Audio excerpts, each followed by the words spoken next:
Buenas noches, ¿cómo están? Bueno, continuamos con esta serie de encuentros y dentro de esos encuentros hoy tenemos a un invitado que es un gran amigo de hace bastante años, que es Andrés del Campo. Él es sacerdote salesiano y a la vez también es médico, también es profesor de filosofía y él se especializó en lo que es bioética. Y bueno, hicimos un par de charlas juntos y bueno, y ese tiempo tenía muchas ganas de poder invitar a Andrés para que precisamente hoy habláramos sobre la bioética y el relativismo moral, eso que todo da lo mismo, que cada opinión es válida solo por sí misma. Y creo que es interesante un poco escuchar hoy cuál es la opinión de la Iglesia, cuál es la opinión de la bioética y también cuál es nuestra opinión. Así que vamos a invitar a Andrés y ahí está. Muy bien, ¿qué decís, Juan? ¿Cómo anda esa vida? Ya te hice toda la introducción, que nos conocemos hace años, que es médico, sacerdote, bioético. Y lo que más les decía que hoy queremos hablar un poco sobre bioética. Entonces, quizás como algo básico, explicando qué es esto de la bioética y el relativismo. ¿Qué es bioética? ¿Qué es relativismo? Bueno, a ver, en bioética, primero son todas las actitudes que podemos tener con respecto al cuidado de la vida. Y todo lo que hacemos o dejamos de hacer para cuidar la vida. Básicamente es eso. O sea, podemos hablar de muchas formas de bioética, ¿no? Pero principalmente es esa, ¿qué actitud tenemos frente a la vida? Y siempre se genera la pregunta, ¿no? Porque la palabra bioética está armada con dos palabras. La palabra vida, bio, y la palabra ética, que son nuestras acciones con respecto al bien y el mal. El asunto es, ¿qué ética para la bioética? Esa es una muy linda pregunta, porque depende de la ética que usemos, vamos a tener una bioética distinta. Y ahí quizás nos surge la pregunta, ¿y cuántos tipos de ética hay? Ese es uno de los grandes temas de esta época. Sí, sí, sí. Claro, exacto, podemos hacer eso, ¿no? Buena pregunta, claro. Sí, sí, sí. Como el Chapulín, que ahora está toda la serie de Chespirito, ¿no? Bueno, entonces, Exacto. mira, ¿cuántas éticas hay? En esta época, así como justamente el tema es el relativismo, podemos tener tantas éticas como seres humanos. Ese es un gran problema. Claro, porque justamente en el relativismo no hay nada que esté fijo. Todo se transforma en mi punto de vista. Y entonces va a ser, para mí, esto va a ser bueno, para mí, esto no va a ser bueno, siempre va a estar ahí. O sea, no hay, el problema es que no podemos, hoy no se puede, las corrientes de pensamiento que tenemos, dar algo como la bioética necesita, darse en algo que por lo menos sea compatible con todos, por decir una palabra, no compatible. O sea, que en la cual podamos estar todos de acuerdo. ¿Y el derecho natural o la ética natural es algo reconocido o es solo propio del cristianismo? Y es algo que no está reconocido hoy. El derecho natural no está. Ese es un tema, por ejemplo, ¿no? El derecho natural está afuera, no está reconocido. Mira. De hecho, bueno, todo lo que es la impronta de la ideología de género, lo antibiológico que tenemos, dando vueltas, habla justamente de eso, ¿no? Más allá del derecho natural, la naturaleza en sí misma no está bien vista. De hecho, dando clases biología no, dando clases de filosofía en el secundario, cuando vos hablas del justnaturalismo, del derecho natural, los chicos mismos te miran, no, bueno, pero el justnaturalismo ya pasó, ahora estamos en el justpositivismo. O sea, yo pongo la regla o un organismo, un Estado pone las reglas sin tener en cuenta qué nos puede venir de dado. Y esto del relativismo, Andrés, ¿cómo lo podemos conceptualizar? Porque si captamos que la bioética es la ética en torno a lo biológico, a lo que tiene que ver con el ser humano. A la vida, no solamente lo biológico, a la vida, ¿eh? Buena aclaración. ¿Qué es esto del relativismo? Yo creo que viene desde la mano del gran individualismo que tenemos hoy. O sea, toda palabra enismo es un exceso de algo relativo en este caso. El exceso de lo relativo. ¿Es relativo para qué? ¿Para quién? Bueno, para mí esto es bueno, para mí esto es tal cosa, para mí esto es malo. Y a lo mejor para vos no, porque desde tu mirada no lo es. Pero no tenemos nada, o por lo menos la sociedad de hoy no plantea cosas en común. A ver, la sociedad hablo en general, ¿no? Si nos vamos a un grupo de iglesia, obviamente que vamos a tener muchas cosas en común y nos vamos a poner de acuerdo o aceptamos. Con los curas, cuando asumimos una parroquia, hacemos el juramento de fidelidad. O sea, dentro de todo, allá, aparte de rezar el credo, hacemos el juramento de fidelidad. Estamos de acuerdo con esto, ¿no? Y lo que la Iglesia nos propone, parte de la revelación, ¿no es cierto? Y el magisterio de la Iglesia nos dice, estamos de acuerdo que esto es lo que creemos y no vamos en contra. Y eso pone un punto, pero no todo el mundo hace ese juramento de fidelidad. Y no. Te pongo un ejemplo, ¿no? Vino una señora hace unos días, bautizada ella, pero dice, yo le doy más fuerza a las brujas, ¿no? A las personas que me han hecho un mal, que el bien que puedo llegar a tener y hacer de parte de Dios, ¿no? O como cristiana. Y entonces ha ido dando vueltas por un Y lado y por wow. otro, angustiada porque no logra encaminar su vida, está con la idea fija de que alguien le hizo un mal, un amarre amoroso, y ella quiere desprenderse de eso y no puede, y está pensando constantemente en esa situación, ¿no? Entonces, para ella, esa es su fuerza, en negativo, pero es su fuerza. Tú decís, pero, a ver señora, disculpe, mire de otro modo, no hay manera, hasta ahora no tiene manera. Y eso, porque y muy centrada en sí, algunas verdades de la fe las puede conocer, su mundo se centra en que le hicieron el mal. Y ahí acaba todo. Y Andrés, ¿por qué crees tú que se ha puesto como tan de moda este relativismo, este subjetivismo, este hasta como uno diría individualismo? A ver, ¿por qué creo? Hay una exacerbación de todo lo que es la persona, no porque la persona sea mala, ¿no? Estoy hablando de lo que pienso. Y todo el discurso que tenemos desde hace algún tiempo, importante discurso de derechos humanos, la Declaración Universal de Derechos Humanos y todos los discursos o proyectos que derivan de él, porque vos tenés la Declaración Universal de Derechos Humanos, Declaración Universal de Derechos Genéticos, Declaración Universal de Patrimonio Humano, Declaración de toda una serie de derechos que van derivando. En el discurso nos hemos olvidado de las obligaciones, no hemos olvidado de la contraparte del derecho. Es una de las cosas que se puede apreciar. Y en esa contraparte del derecho donde ponemos equilibrio. Al no estar en el discurso, solamente nos paramos en el derecho. Vamos configurando nuestro pensar, lo veo en los alumnos de la secundaria. Siempre tengo derecho, derecho, derecho, derecho. Tengo derecho al recreo, tengo derecho a ir al baño, tengo derecho a esto. Estás constantemente dando permisos para salir al curso, salir del curso, perdón, ir al baño, no puedes dar una clase de los 40 minutos, estás 20, tengo derecho a usar el celular, ¿por qué no puedo? Tengo que comer, puedo tomar mate, sí, es que siempre tengo derecho. En este momento yo quiero y nadie me lo puede impedir. Y el discurso está Y muy claro, adentro, están los derechos y no están los deberes. claro. Y si tú me permitieras también, hay también una suerte, haciendo una suerte de historia, la Edad Media era una sociedad teocéntrica, Dios era el centro. Luego la Revolución Francesa y pasa a ser una sociedad antropocéntrica, el hombre era el centro. Pero claramente en la actualidad somos una sociedad egocéntrica, el yo es el centro. Bueno, pero hiciste bien, ¿no? En la Edad Media, teocéntrica, que vino la Revolución Francesa, puso al hombre antropocéntrica y hoy una exacerbación de ese hombre egocéntrica. Pero los tres ideales de la Revolución Francesa, libertad, igualdad y fraternidad, ¿no? Tres ideales que lo aprendimos siempre, ¿no? Que cuáles eran las banderas. ¿Quién los garantiza? O sea, son ideales cristianos incluso, no son ideales inventados. Son ideales cristianos, pero ¿quién los garantiza? ¿El hombre mismo? Entonces el hombre se establece en la medida de la libertad, de la igualdad y de la fraternidad. Yo digo que es libre o que es ser libre. Yo digo quién es el igual.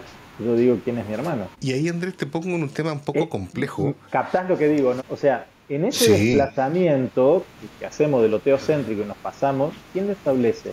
Lo va a establecer de algún modo la Declaración de Derechos Humanos, pero es posterior. Y ya la exacerbación, ¿no es cierto?, de este egocentrismo, esto antropocéntrico, ha desplazado todo. Yo termino diciendo quiénes son iguales y no. O sea, claro, imagínate que todos dicen lo mismo, ¿no? por ejemplo, te quiero llevar a un tema actual, que en el fondo yo creo que a muchos les va a servir, con esta suerte de los derechos, ¿ya? Y si nos quedamos solo con la Revolución Francesa, los derechos son reconocidos o los da la Constitución o la ley. Pero aquí viene el tema de la bioética y el cuerpo. Muchas veces escuchamos en la actualidad, el cuerpo es mío, yo hago lo que quiero con mi cuerpo y no tengo que dar razón a otros de qué hacer con mi cuerpo. Llámese tener un bebé, llámese un órgano a donar o llámese lo que yo quiera literalmente con mi cuerpo. La bioética desde el cristianismo, ¿qué nos dice? Y vos sos cuerpo, no solamente lo tenés, sos cuerpo. O sea, tener un cuerpo es como si fuera un objeto más. O sea, es que en Mm. ese sentido hemos vuelto a una especie de dualismo platónico. Una Ah, especie, mira, qué digamos, porque, interesante. claro, porque en el dualismo platónico lo único que valía era el alma, digamos, ¿no? Y que Claro, la buscaba, idea, lo espiritual. claro, buscaba a través del ejercicio de la virtud, o sea, si sos un ser humano, comportate como ser humano, centró mucho la ética, toda su filosofía centrada en la ética, comportarte como ser humano, como un ser humano, cuanto más conocías lo correcto, mejor ibas a actuar correctamente, y entonces esa alma se liberaba y volvía al mundo de las ideas, que era el mundo que le pertenecía y donde era feliz. En el fondo, siempre es ser feliz, ¿no? Hemos vuelto un poco a esto. ¿Y qué pasaba? Lo que importaba era el alma y el cuerpo, y bueno, en el mundo de las ideas habías pifiado un poco el camino, o sea, habías visto mal hacia otro rincón y te encerrabas en el cuerpo, ¿no? Caías. Si eras muy malo en el mundo de las ideas, no ibas a ser un ser humano, ibas a hacer otra cosa, mientras te comportaras como esa cosa era virtuoso, ¿no? Bueno, y a lo mejor ibas como volviendo. Perfecto. Hemos vuelto un poco a eso. No, no soy cuerpo, tengo cuerpo. Entonces con mi Y cuerpo es un objeto más. Es un objeto de más. hecho ahí es interesante porque eso que tú dices, si sirve o no sirve, si sirvo o no sirvo, es una visión bien utilitarista Exacto. de uno Exacto. mismo y del otro. O sea, mira, esto lo digo como médico, ¿no? Eh, la medicina tiene avances enormes, ¿no? Y en este último tiempo, en estos últimos años, la medicina ha avanzado muchísimo. O sea, no llevamos 50, 100 años de un trasplante, estamos en los 75 aproximadamente, 70 años de un trasplante, incluso a partir de los trasplantes y un poquito antes, a la serie de el aparato de diálisis, los equipos de diálisis, cambio de concepción de muerte, ¿no? Que antes era cardiogénico, si el corazón se paró, listo, paro cardiorrespiratorio, está muerto, ahora es la concepción de la muerte cerebral, toda una serie de cambios que se dieron desde los años 60 para adelante, ¿no? O sea, estamos en 35 años, toda una serie de cambios y el conocimiento de la medicina ha aumentado en los últimos 70 años más que en siglos, más que en siglos. Sin embargo, todo eso se está poniendo en funciones de una medicina clientelar o del deseo. Cada vez que comprendo mejor cómo funciona, puedo medir hasta en picogramos, o sea, la millonésima parte de un miligramo o más. Puedo medir un montón de sustancias que están en el organismo para ver cómo están funcionando, si están en los niveles correctos, etc. Y en muchos casos no es para curar, en muchos casos es para adecuar este cuerpo a lo que el paciente cliente quiere. Y entonces aplico toda la ciencia médica sobre una persona sana para adecuarla a lo que él quiere o lo que ella quiere. Y que en la actualidad claramente es la eterna juventud. Bueno, una de las tantas cosas, ¿no? Una de las tantas cosas. Y vos vieras que, o sea, puedo decir, y éticamente, de hecho, a raíz de toda una serie de fenómenos, perdón, no es la palabra justa, a raíz de una serie de acontecimientos que se dieron en Inglaterra con respecto a las hormonizaciones tempranas y las consecuencias, niños y niñas que aparentemente tenían disforia de género y entonces se los trataba tempranamente con hormonas, bloqueadores hormonales y hormonas cruzadas. Si eras un varón y te sentías una niña, te bloqueaban las hormonas propias del varón y te daban hormonas femeninas y al revés, o sea, el bloqueo y la hormonización cruzada, a raíz de todos los acontecimientos, o sea, mayor consultas en psicólogos y psiquiatras, mayor tasa de suicidio, angustias, dificultades para la vida, etc. El gobierno inglés pidió un estudio independiente, ¿no? Se llama Informe Cass. Y fue lapidario el Informe Cass, porque ellos notaban que hay mucha gente sana enferma. Y entonces empezó el Informe Cass, al ser independiente, rastreó historias clínicas, buscaron informes, dice, estamos matando gente, dicho así rápido, ¿no? Estamos matando personas sanas, estamos enfermando gente sana, productiva, miró desde todo un aspecto, personas de bien, con esto que se está haciendo.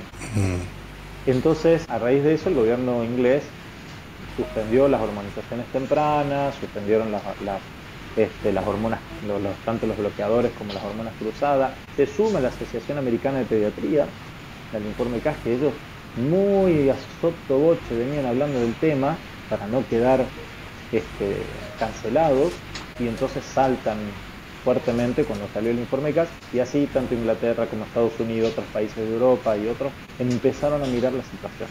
Pero eso está todo avalado por una medicina clientelar. O sea, imagínate la cantidad de cosas que se hacen solo para adecuar esto que tengo cuerpo a mi parecer. Claro. Es impresionante, ¿eh? Los adelantos son muy buenos, hay un montón de adelantos, pero aplicados de esta manera, ¿no? Entonces eso se transforma en relativo a mí. Claro, y entra la iglesia. ¿Qué nos dice la iglesia con respecto a esto? Porque en el fondo no es un tema que solo sea relativo a los católicos o a los cristianos. sino que es un tema relativo al ser humano en general. El ser humano. Creyentes, no creyentes. ¿Qué nos dice la Iglesia? Mira, por un lado, esta mirada, la bioética dentro de la Iglesia tiene nombre y apellido, ¿no? Una bioética, un personalismo ontológicamente fundado. Esa es, ¿no?, la mirada bioética que tiene la Iglesia. El personalismo porque está centrado en la persona, no solamente en la cuestión biológica, sino en la mirada integral del ser humano con todas sus dimensiones, que adquiere ese estatus de persona, por ser ser humano adquiere el estatus de persona, pero ontológicamente fundado, sería como la parte más importante de desarrollar. Es decir, tenemos un ser, esa bioética no se funda en ideas, sino en lo natural, en lo que hemos recibido, en lo que está de fondo, en lo que está de base. Allí está. Alguien te va a decir, bueno, pero no todos reconocemos eso. Sí, es cierto, no todos reconocemos eso, ¿no? Pero dentro de la Iglesia ese es el pensamiento. Y de este personalismo ontológicamente fundado. Tenemos algo que se nos ha dado, lo reconocemos como dado, a nuestra vida la pasamos de algún modo en diálogo con lo que hemos recibido, lo que nos gustaría hacer en muchos aspectos, pero cuando ese diálogo es sano, es normal y se va desarrollando de manera paulatina, no tiene inconveniente. Y a la vez también que, si me permite sumarte, que al ser personas es una conjunción de cuerpo y alma. Es decir, no somos solo materia, cuerpo, no somos solo espíritu o mente, sino que somos cuerpo y mente. Claro, espíritu. Inseparablemente, ¿eh? Exactamente. O sea, no existen almas en pena penando, ni tampoco cuerpos zombies dando vueltas por ahí. O sea, somos esta unidad. Exacto, y desde ahí entendemos por qué, por lo menos nosotros los cristianos, no creemos en la reencarnación. Porque en el fondo creemos que la resurrección es en nuestro propio cuerpo, espíritu y cuerpo. Exacto. Cuerpo transformado, la escritura nos da nos ayuda a mirar, a pispear, digamos, ¿no? De usar un verbo más portugués, a otear un poquito en el horizonte cómo será la cosa, pero sabemos que somos esto, ¿no? Cuerpo y alma. Por eso soy cuerpo y alma. No es que tengo un cuerpo o tengo un alma. Oye, André, perdón, Juan, vos fíjate que hasta en el periodismo, y especialmente en el periodismo deportivo, se ve muy bien el dualismo. Muchas veces te dicen, concurrieron a la cancha 50.000 almas.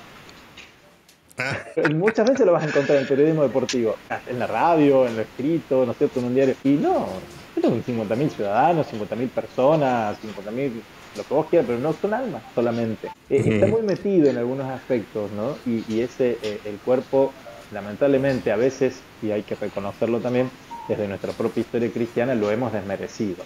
En eso Juan Pablo II tiene un gran avance en reconocer, y todas sus catequesis antropológicas desde el inicio de su pastoral, desde su pontificado, empezó con las catequesis estas antropológicas, te digo, y lo que se llama la teología del cuerpo, o sea, recuperar fuertemente el cuerpo dentro de nuestra mirada cristiana. Claro, y como algo precisamente que es digno y es sagrado, no es que en el fondo el cuerpo sea algo solo pecaminoso. No, para nada.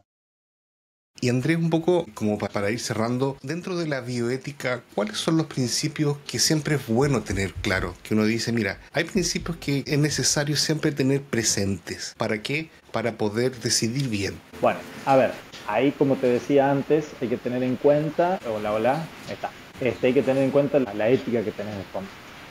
¿Sí? Entonces, hay dos grandes corrientes hoy por hoy que funcionan. La más importante o la más difundida, no decir la más importante, ¿no? La más difundida es la corriente principialista, que se basa en los principios de la bioética principialista, que son el de beneficencia, no maleficencia, la autonomía, de justicia. Esos son los que están dando vuelta. Entre ellos no hay una jerarquía de principios, sino que básicamente vos podés partir para tu análisis con cualquiera de ellos y desarrollar un análisis bioético. La autonomía del paciente, la justicia, etc. Por ahí hay otros principios secundarios, pero esos son los 4 de la bioética principialista. En cambio, en la mirada que tiene la Iglesia en este personalismo ontológicamente fundado, no hablamos de principios, sino hablamos más bien de postulados, porque sí se le da orden. Nunca he sido muy bueno para las enumeraciones, así que por ahí me voy a quedar con alguno en el tintero. Está bien, pero está bien. Sí, el primero postulado en el personalismo es la defensa de la vida física. Sin este cuerpo, sin mi vida, no hay nada, ¿eh? Pensemos que la vida es como el gancho de una percha, que sin ese gancho de la percha para abajo no existe nada, se cae todo. La defensa de la vida física. Después tenés el principio de socialidad y subsidiariedad, ¿no? Donde vos lo que pueda hacer la persona hay que dejarlo hacer, ¿no? Y a su vez tiene que tener el beneficio de la sociedad, ¿sí? Y como te dije, siempre me queda algo en el tintero en las enumeraciones. Necesitaría el machete. Está bien, está bien. Pero eso, en este caso, en el personalismo, siempre tenés la vida física por... Muy bien. Bueno, de verdad, una entrevista muy fructuosa. Andrés, como se lo dije al principio, lo conozco hace bastantes años. Un gran sacerdote, un gran médico y un gran formador. Y creo que un poco era interesante hablar hoy sobre el relativismo en la bioética para, en el fondo, no caer en una suerte de mutismo frente a lo que debemos opinar, a las posiciones que debemos tomar frente a ciertas problemáticas que se nos aparecen en la sociedad. Bueno, para el próximo miércoles tenemos una invitada, Liliana Rodríguez. Ella es docente, ella es profesora de lenguas, de literatura, y yo la quería invitar, quiero un poco que nos cuente un proyecto que ella tiene, porque ella ha sido formadora durante muchos años acá en la provincia de Misiones de docentes, especialmente sobre alfabetización. Pero ella en la actualidad tiene un proyecto de taller, un taller de lectura para mujeres de mujeres, ¿ya? Y un poco hablar sobre la literatura y la mujer. De hecho, su taller se llama Madame Beauvoir, ¿ya? En esta obra de novela de Flaubert. Entonces, el próximo miércoles, a esta misma hora, vamos a tener a Liliana para que un poco nos hablemos sobre literatura desde la perspectiva femenina. Y que nos cuente un poquitito en qué consiste esto de este taller literario. Espero que haya sido de mucho provecho la visita de Andrés, sin lugar a dudas. Le agradecemos su disponibilidad. Y el próximo miércoles vamos a conversar con Liliana. Que todos tengan muy buenas noches y, bueno, que Dios los bendiga a todos. Chao, chao.